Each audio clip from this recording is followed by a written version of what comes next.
Hello, everybody. Hey. Beyond the Blitz. You ready to roll? Welcome.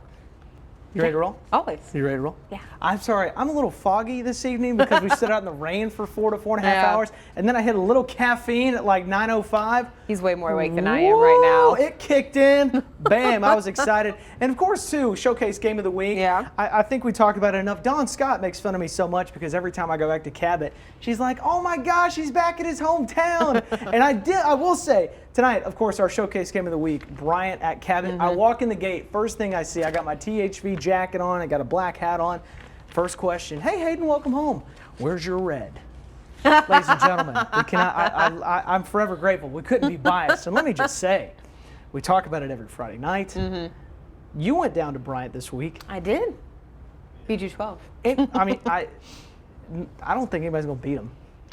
I don't either. I'm just going to throw it out there. Buck James would Unbelievable. not be happy with Yeah. us saying that, but And they it's going to take a Herculean effort. Yes, and they got off to a great start tonight because Cabot, they had mercy ruled every single team they had played this season. I heard you say that. I didn't realize that. At halftime, except for Benton, which is unbelievable. Every 7A team this year, they had mercy ruled, and the clock was still ticking continuously at half. But Cabot, really good defensive start. They got this interception, and you had to get some breaks if you were going to be Cabot and stay in this ball game and somehow pull the upset. Unfortunately, you know, this is the one time I think they may have wished they were still running the dead tee because they could run the rock, but you can't have mistakes like this against Bryant. They take advantage. You can. And, I mean, kudos to Cabot because even though the final score ended up being like 55-10, it looked more competitive than that because a lot of times we've seen Bryant this year, the games haven't even looked competitive. The game wasn't over until late. Right. And, you know, when I went down to talk to Coach James, you know, he had great things to say about Coach Reed and what they're doing at Cabot this year. And he quite frankly said that there's not that much difference between his team and Cabot. They practice their Team 1 offense against their Team 1 defense because they say Cabot is just as good as we are. The only time they lose is when someone out-athletes them. Unfortunately for the Panthers, Bryant just has a whole lot of athletes right now. Well, and let me just say, Bryant, like I said, you can't pick against them. They look absolutely unbelievable. I don't know who. I have no clue who in the 7A can slow them down. But we have seen crazy things. And the biggest thing, I want to move on after this. I interviewed Coach Reed this week, and it's really funny that he mentioned, he goes, a lot of people have said to him, coaches all over the state, that this 2019 Bryant Hornets team reminds him and a lot of folks of the 2005 Springdale team. Mitch Mustaine, Damian Williams, Ben Cleveland, under Gus Malzahn, they defeated West Memphis in the state championship. I think it was 55-0 or 55-10. Oh, dang. They were never tested all season long. And the fact that they're in the breadth of that 05 Springdale team, this could be one we could be talking about years and years and years down the road. But obviously Bryant wins over Cabot. I want to get to your game as well. You're in West Little Rock tonight. Robinson. The recipe was there for Bauxite to go in there and take this game. Yeah, you know, we talked about it during the pregame. You know, Bauxite upset Robinson at Bauxite last year, 41-35. You know, Coach Patton straight up said, you know, I'm pretty sure Titus Scola used that as motivation this week. And this one really the great equalizer. You know, I was doing a little research. Both teams didn't give up a whole lot so far this season. I think coming into this game, Robinson had only given up 154 points. Bauxite only 137, which seems a little strange considering, you know, what the scores of their game have been. But there wasn't a lot of, you know, offense here in the first half. I think the weather had something to do with that. And that was the thing last year. Yeah. Robinson couldn't hold on to the ball. Well, there weren't, at least when I was there weren't turnovers. It just, no one was really able to get anything going. No one was able to sustain some drives.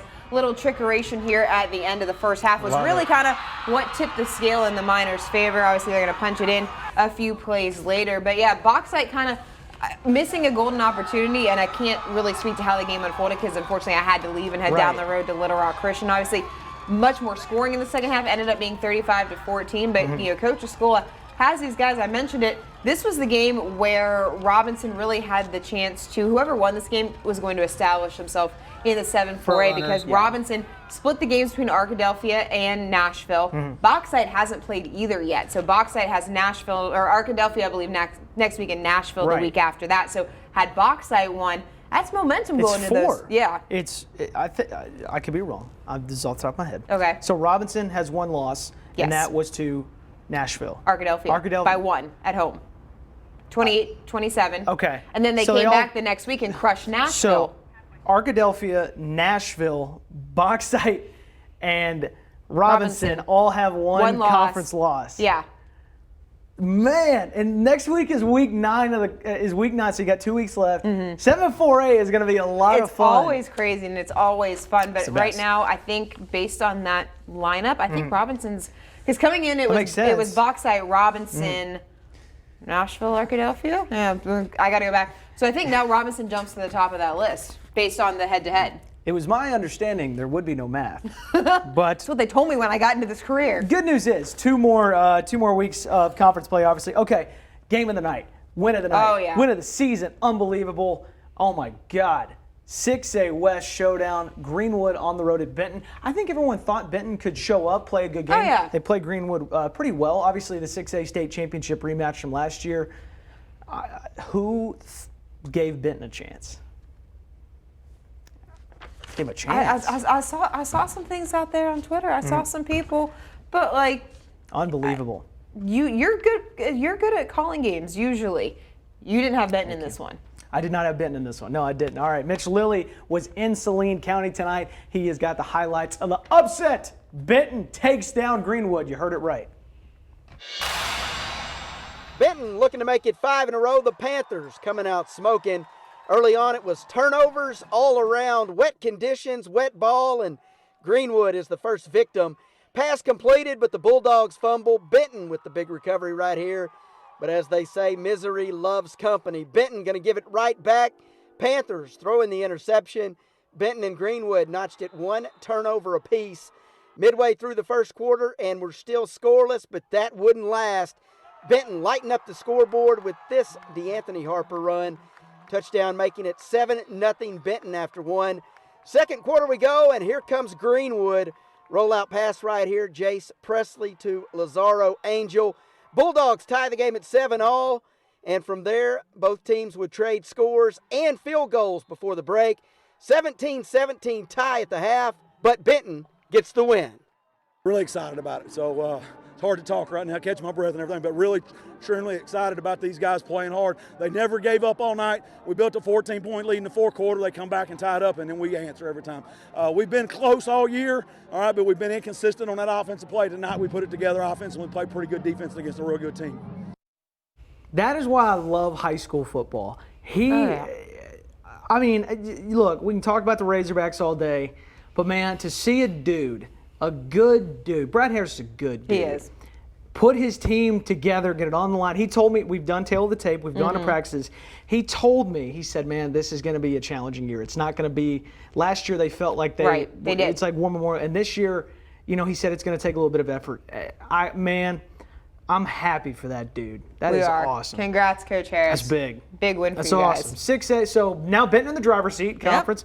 Still a couple of weeks to play, obviously, but that's huge. That's a big win. Especially considering how they started. Right, exactly. And you would think they'd try to get home field advantage throughout the playoffs, and then hopefully, I mean, you never know. Benton right back to War Memorial Stadium. Could be. Of course, we had some really good ball games tonight. We're not going to show this when we talked about it. North Little Rock, 35 unanswered. Yeah.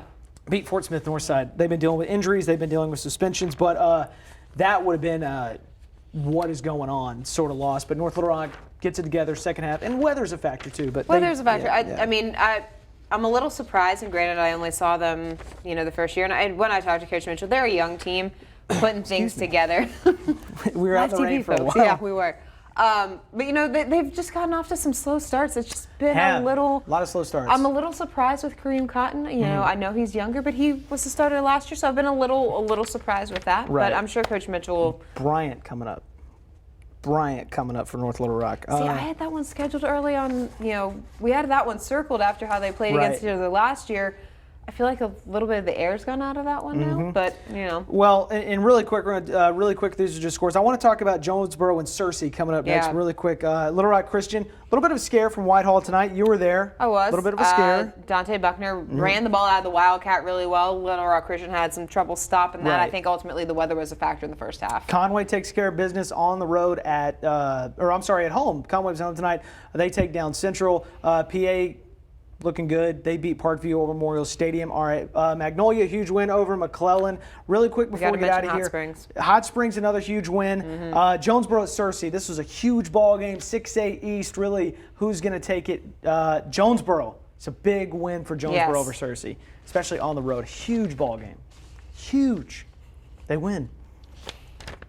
Unbelievable. Undefeated no more. Undefeated no more. All right, well, we're going to get out of here. This was good stuff. It was a fun night. It was rainy. It was cold, but, man, what a night.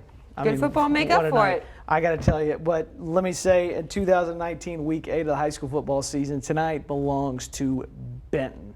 Oh, yeah. What a win. Unbelievable.